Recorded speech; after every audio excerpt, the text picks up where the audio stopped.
¿Qué tal, hermano? ¿Cómo están? Muy buenos días. Contentos de estar acá, cerca de ustedes, y contentos también de haber contribuido en algo allá en Puerto Montt. Estamos agradecidos del Señor por la oportunidad que nos dio.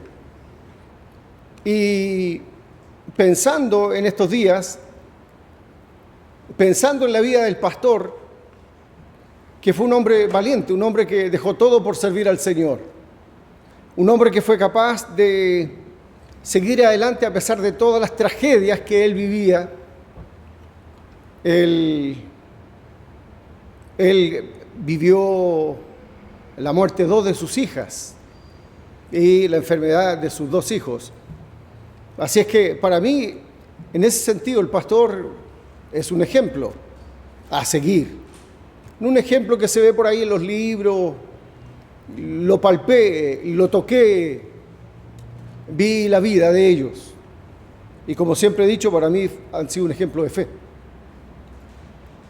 Y en base a eso me empecé a preguntar yo si nosotros realmente estamos haciendo lo correcto, si como cristianos estamos sirviendo correctamente a Dios, al que nos da el pan. Desgraciadamente, lo que veo, los resultados de la crianza de mi época son malos, hermano. Son malos lo que veo en la sociedad. Los que llevan 20 años menos que yo, ya tienen hijos grandes, y también los resultados en general no son buenos. La desgracia es que familias cristianas están permitiendo una vida licenciosa de sus hijos. Y no estoy hablando de la Iglesia Bautista Avenida Gabriela, estoy hablando en general de las iglesias. La forma de vestir, las decisiones que están tomando. Me dediqué a observar, hermano, a observar, a pensar, porque fueron varios días los que estuve allá y pude detener un poco la vorágine de Santiago. Yo dije, ¿somos servidores? ¿Estamos sirviendo correctamente a Dios? ¿Estamos colaborando? ¿Somos contribuyentes? ¿Aportamos a la iglesia, a la obra de Dios? ¿O somos parásitos que nos tomamos de la iglesia y nos arrastra la iglesia, nos alimenta la iglesia, pero no damos nunca nada? Así son los parásitos. Y me empecé a preguntar cómo serían los hombres, y encontré algunos pasajes que pienso que nos puedan servir para prepararnos para cuando tengamos la libertad de salir a la calle, hermano. Ayer, el día pasado, un profesor se acercó y me dijo, ¿sabes? Yo tengo contacto, yo también soy cristiano, y podríamos conseguir canchas, estadios para hacer eventos evangelísticos. Qué casualidad, ¿no? Me preguntaba yo, ¿nuestra iglesia de Avenida Gabriela querrá hacerlo? ¿Estaremos preparados cuando termine la pandemia de salir a ganar al mundo? Porque, hermanos míos, dense cuenta que la resistencia aún es mayor en el día de hoy. Es mayor. Y cada vez se va a hacer más manifiesta la resistencia al Evangelio. Entonces, ¿seré yo un servidor, un colaborador, un contribuyente a la obra de Dios? Es la pregunta que me hago. Y creo que para servir tiene que haber una característica. Según de Samuel 15:21 dice, y respondió Itai al rey David. David iba huyendo de su hijo Absalón, diciendo, vive Dios y vive mi señor el rey, que o para muerte o para vida, donde mi Señor el Rey estuviere, allí estará también tu siervo. Imagínense, David huyendo de su hijo, iba el pueblo con él e iban valientes con él. Y este era un hombre que se acercó al pueblo y se incluyó. Hace poco tiempo estaban con el rey David. ¿Y qué le ofrece? Su lealtad, aún en el exilio. Fue con su familia, todo con ellos, y se allegaron a David.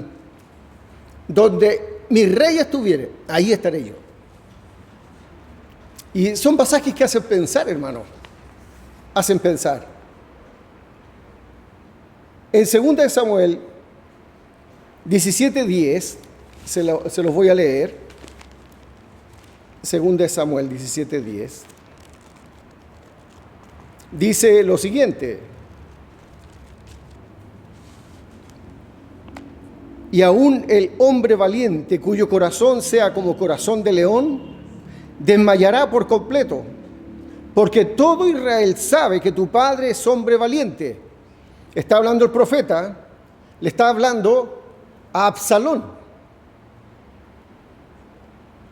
Y que los que están con él son esforzados. Hermano, un valiente no va a seguir a un cobarde.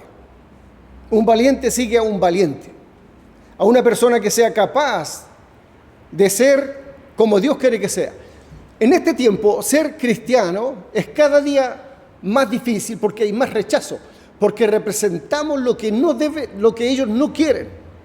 Están resistiendo cada vez más la palabra de Dios, están resistiendo cada vez más el evangelio. A los cristianos, lo que sea del evangelio, lo que sea de la Biblia, lo están rechazando.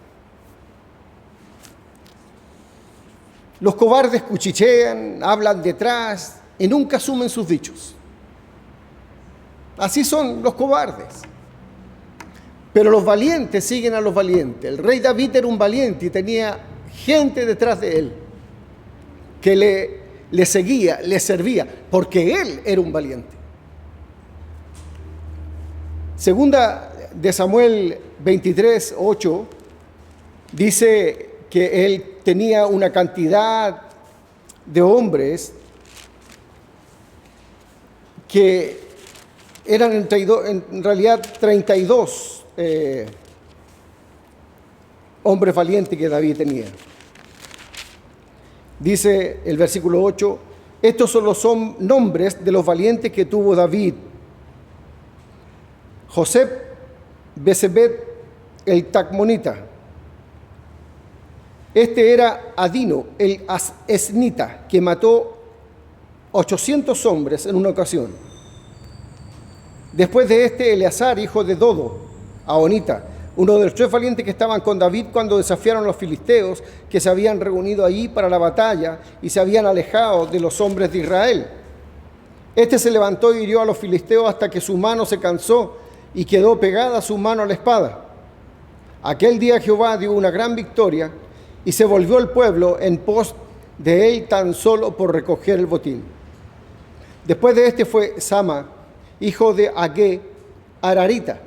Y así describe las hazañas de estos hombres que estaban al lado de David. ¿Por qué seguían a David? Porque David era un valiente. Era un valiente. Así es que, si tú quieres ser alguien en el Evangelio, tienes que ser capaz de resistir, tienes que ser capaz de avanzar aún en la adversidad, como lo hizo este hombre que acabamos de sepultar.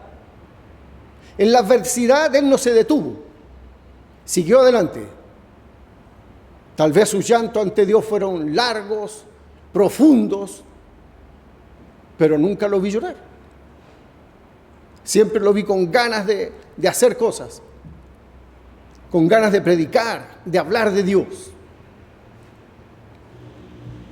Pero se necesitan hombres que quieran asumir el desafío, seguir a este tipo de hombre. En Éxodo, en el número Éxodo 17, del 8 al 16,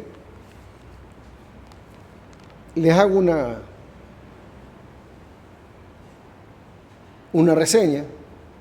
En Refidim, Amalek, que era el enemigo de Israel, era nieto de Saúl. Josué debía escoger varones de guerra. Moisés iba a la cumbre con la vara de Dios en su mano. La victoria dependía de un hombre, Ese hombre se llama Moisés. Moisés levantaba la vara de Dios en el monte, levantaba la vara de Dios y el pueblo de Israel triunfaba, empezaba a vencer a los amalecitas. Pero cuando él bajaba por cansancio los brazos, el pueblo de Israel empezaba a perder la batalla. Dos hombres, ¿cierto? Ur y Aarón se acercan, le ponen una piedra, lo sientan y le sujetan los brazos a través de las manos. Josué hizo desaparecer ese pueblo. Dios dio una victoria tremenda. Pero la victoria no estuvo allá, en el valle, estuvo en el monte, mientras Moisés mantenía la vara de Dios arriba. Pero para eso necesitó hombres que le ayudaran. ¿Por qué razón? Porque el líder también se cansa. Y yo pude conocer a algunos varones allá de la iglesia de Puerto Montt que ayudaron, que colaboraron, que estuvieron ahí sosteniendo los brazos, sosteniendo las manos del pastor.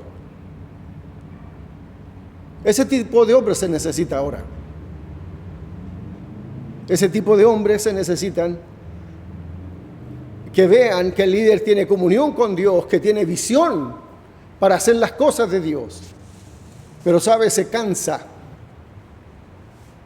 El líder también se cansa. Observen, Moisés se cansaba y el pueblo perdía. Pero con esa ayuda, por él lograron obtener la victoria. Le ayudaron dos hombres, y tal vez eran mayores que él, porque Aarón era mayor que Moisés. ¿Sabe que no le hicieron pregunta a Moisés y le dijeron lo obvio? ¿Moisés, te ayudamos? No, lo hicieron en silencio. Moisés, será mucho rato porque tengo que hacer cosas. Moisés, podríamos seguir mañana porque ahí tengo tiempo. Simplemente se allegaron y participaron de la victoria de Israel. Hombres sin condiciones, que son capaces de dejar el mundo por ayudar en la victoria sobre el pecado. Hoy necesitamos muchos hombres y mujeres con esas características, dispuestos a servir, que colaboren, que ayuden a rescatar almas del infierno. Que cuando la iglesia organice una actividad, vayamos todos en la actividad. Y los parásitos o se conviertan o se vayan, porque son una carga. Chupan de lo nuestro para no hacer nada. Tenemos que buscar, ¿cierto? Y orar porque se levanten hombres, líderes. Jesús llamó a varios, a Simón. Llamó a Simón Pedro, a Andrés, a Jacobo, a Juan, a Felipe, a Bartolomé, a Tomás, a Mateo, el publicano, a Lebeo, que es Tadeo, a Simón el cananita y a Judas el traidor. A Judas el traidor. Jesús escogió a estos hombres sabiendo exactamente quiénes eran. Y muchas veces los cristianos se excusan: y si el pastor estuviera aquí, o si el hermano tal estuviera aquí, le podría responder. ¿Y por qué no puedes responder tú? Porque no nos preparamos para la lucha. Porque no nos preparamos para testificar de lo que Cristo Jesús ha hecho en nosotros. No nos preparamos. Esperamos que siempre las cosas las hagan los demás. Jesús es llamado el apóstol y sumo sacerdote de nuestra profesión. Según Hebreos 3.1, lo pueden ver ustedes. Cristo dio un orden, hermano. Él no partió a tontas y a locas y a lo mejor no. Cristo sabía lo que estaba haciendo. Cristo mismo estableció a 12, dice Marcos 3.14, y estableció a 12 para que estuviesen con Él y para enviarlos a predicar. Estableció a 12. Él puso a 12 hombres, que más adelante le llaman discípulos. Él los llamó apóstoles, Jesús. Y escogió a 12 de ellos, a los cuales también llamó apóstoles. En Lucas 6.13 usted lo puede comprobar. Entonces, Cristo estableció a 12, les llamó apóstoles. Cristo también le dio autoridad, la autoridad que tiene la iglesia. Dijo, llamando a los 12 discípulos, fíjese, llamando a los 12 discípulos, les dio autoridad sobre los espíritus inmundos para que los echasen fuera y para sanar toda enfermedad y toda dolencia. Mateo 10.1. ¿Qué hizo Jesús? Los llamó, los discipuló y los mandó, les dio autoridad. Llamó a los 12 discípulos, les dio autoridad, los dotó de autoridad para echar fuera demonios, para sanar toda dolencia y toda enfermedad. Con ese poder salieron a predicar los apóstoles, los 12 del Señor Jesús.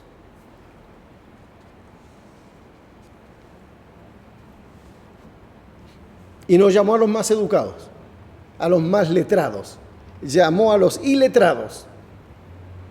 Fíjese que dice Hechos 4:13, entonces viendo el denuedo de Pedro y de Juan, sabiendo que eran hombres sin letras y del vulgo, del pueblo, se maravillaban y les reconocían que habían estado con Jesús. En Mateo 4:18 reconocen que eran pescadores, hombres del vulgo, hombres del pueblo. Pero los sabios se maravillaban de cómo ellos entendían la doctrina de Dios, cómo ellos lograron entender todo de Dios. Y reconocían que eran gente del vulgo, del pueblo, que no tenían formación ninguna. Eso es lo que hace Dios cuando convierte el alma, cuando tú permites que seas tu alma convertida. De ser una persona ignorante, te hace una persona sabedora, conocedora de la voluntad de Dios. Y eso es lo que tenemos que saber. Entonces, fíjese cómo Cristo ordenó, capacitó. Y es lo que nosotros somos llamados, hermanos, a hacer.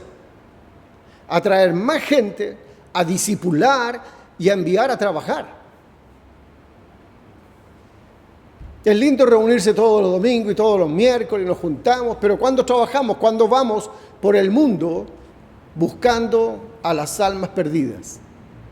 ¿Cuándo? ¿Cuándo lo vamos a hacer? ¿Cuándo te vas a comprometer con Dios? ¿Cuándo? Cuando el pastor diga una idea, diga, yo estoy pastor, cuente conmigo. Hombres y mujeres, cuente conmigo. Si yo no pido que vengan a hacer el aseo acá al local, no veo que nadie venga. Entonces debiéramos pensar un poco más que tenemos tarea, hermano. Hay cosas que hacer.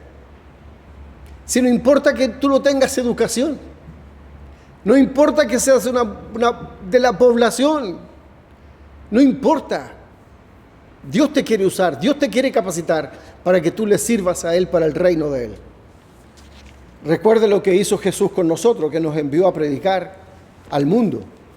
Él no nos dejó en un local encerrado para que estuviésemos pasándolo bien, cantando coritos bonitos, sino por el contrario, nos mandó a predicar. Recuerde lo que dice Mateo 28, el versículo 19 y 20. Por tanto, id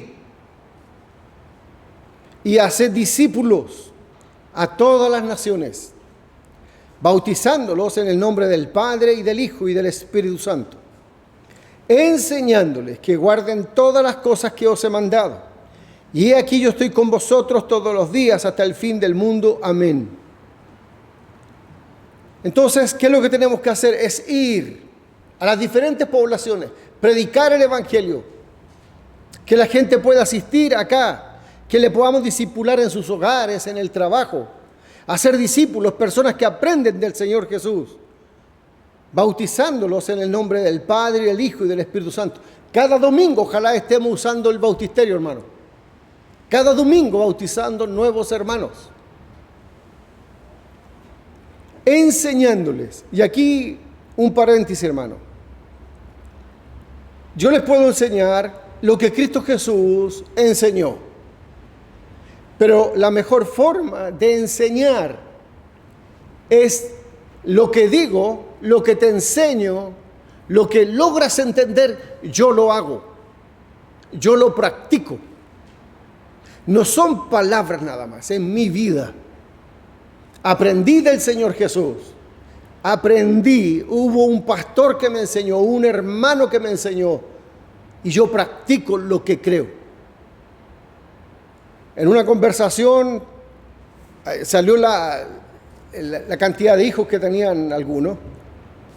Yo le dije, bueno, yo tuve 5 hijos, le pregunté a otros 5, y así conversamos. Y por algo yo le dije, lo que pasa es que mis hijos creen lo que la Biblia dice. Se entendió rápido el tema. ¿Por qué razón? Porque la Biblia dice que debemos henchir la tierra, debemos llenar la tierra. Y ese mandamiento no veo que lo hayan sacado. Entonces, enseñándoles, si yo te enseño que Dios quiere llenar la tierra, bueno, ve los hijos que tengo. Ve que yo creo en el diezmo, ve que yo creo en el respeto, en la humildad. Así enseñamos a otros, con las palabras y los hechos, enseñándoles que guarden todas las cosas que os he mandado. Poner la otra mejilla. El Señor Jesús nos ha enseñado. Y he aquí yo estoy con vosotros todos los días hasta el fin del mundo. Amén. Jesús cada día está con nosotros. Cada día, nunca, jamás está solo. Nunca. Entonces, Jesús nos envía ahora a toda la iglesia. Envió especialmente con los apóstoles, trabajó con los apóstoles porque Él tenía un plan con los apóstoles que se fueran por el mundo a predicar la palabra. Y nos queda a nosotros la palabra. En Mateo capítulo 10 dice lo siguiente, versículo 27 al 33 dice, lo que os digo en tinieblas, decidlo a la luz, y lo que oís al oído, proclamadlo desde las azoteas. Y no temáis a los que matan el cuerpo, mas el alma no pueden matar. Temed más bien a aquel que puede destruir el alma y el cuerpo en el infierno. No se venden 2 pajarillos por un cuarto. Con todo, ni uno de ellos cae de tierra sin vuestro Padre. Pues aún vuestros cabellos están todos contados. Así que no temáis. Más valéis vosotros que muchos pajarillos. A cualquiera pues que me confiese delante de los hombres, yo también le confesaré delante de mi Padre que está en los cielos. Y cualquiera que me niegue delante de los hombres, yo también le negaré delante de mi Padre que está en los cielos. ¿Qué me enseña este pasaje? Que cuando vaya a predicar lo haga con valentía, con brío, con intrepidez, con esfuerzo, con valor. No vayamos dando pena cuando predicamos, sino predicar con la confianza que Cristo cada día está conmigo, que Él me mandó a predicar y estoy haciendo lo que Él me está diciendo que haga. Cada día que leo la Biblia y paso por estos pasajes, entiendo que debo predicar y con denuedo, con valentía. no acobardados por el mundo. Porque he escuchado por ahí, no, es que la gente ya como que no quiere oír, no importa, no es su problema.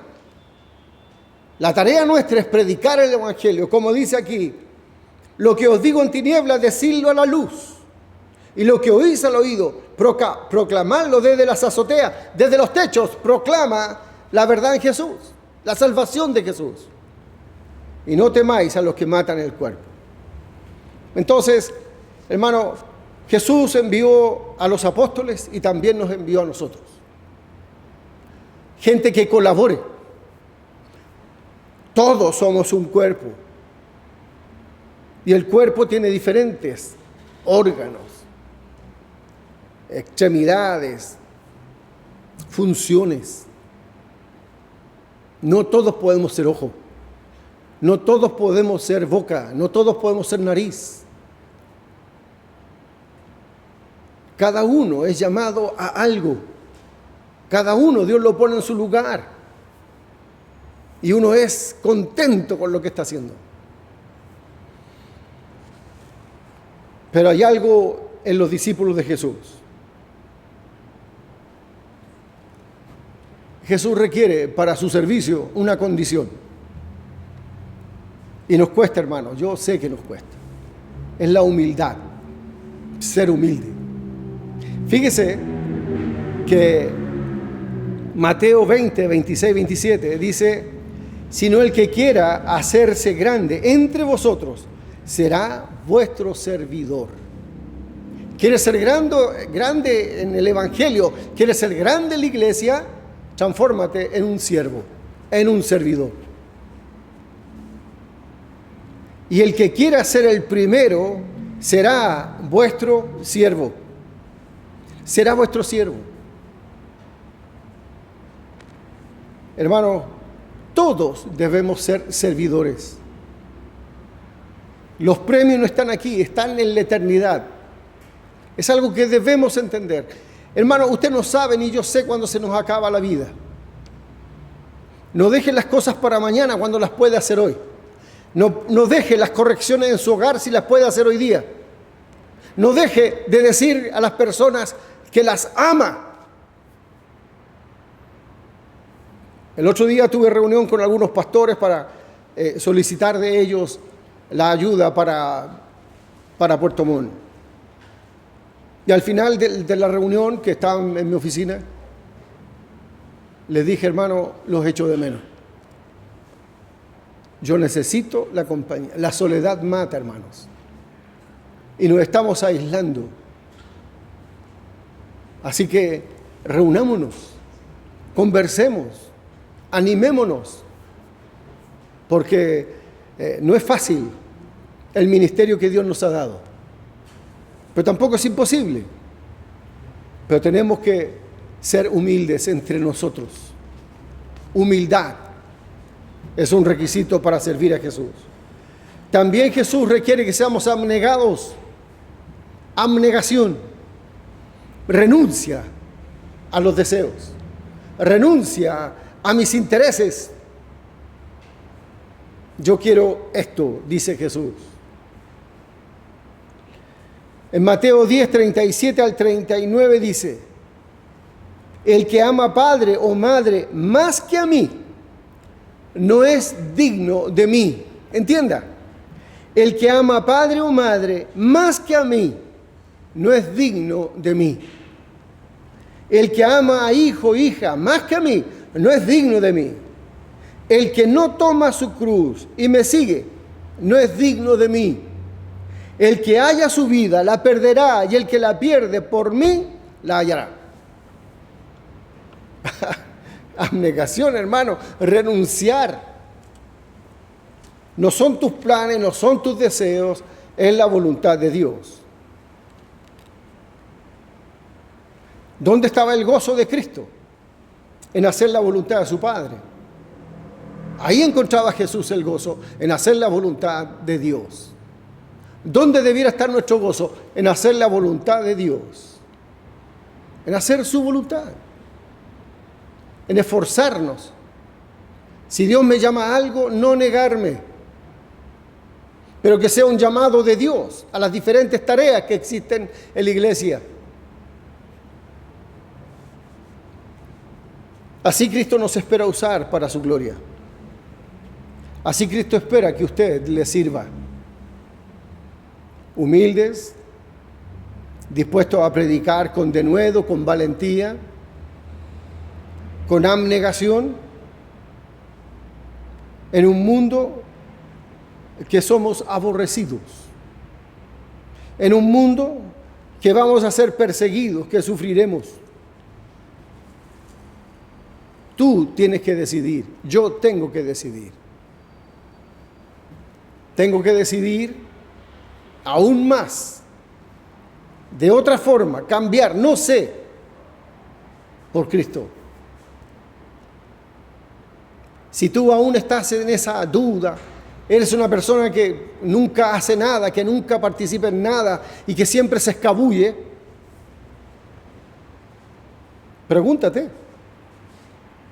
Hermano, si yo le soy simpático o antipático, no se preocupe de eso, preocúpese de lo que piensa Jesús de usted. No piense de mí, no piense del pastor tal y cual, no piense de la iglesia tal y cual. Preocúpese cómo usted contribuye, colabora en la iglesia de Cristo. ¿O es una carga? ¿O como les dije al comienzo, un parásito? ¿Por qué hablar esto? Porque, hermano, va a llegar el momento en que la pandemia se va a parar y vamos a poder salir. Aún en los momentos actuales podemos conversar con gente. Podemos anunciar el Evangelio. Si tenemos que seguir, hasta que Cristo venga, hermano. Entonces, anímese, hermano. Y usted se preguntará, bueno, es que, no sé, es que, ¿tienes fe en el Señor Jesús? ¿Tienes Biblia? ¿Oras? Tienes todo lo que necesitas. La fe en el Señor Jesús, la Biblia y la oración. Si tuvieres fe como un grano de mostaza, si tuvieres una pequeñita fe, bien usada, puedes hacer grandes cosas. No te dejes vencer por ti mismo. No.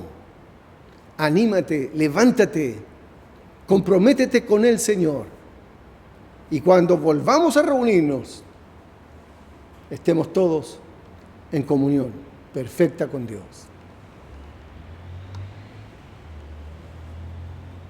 Que Dios les bendiga. Muchas gracias.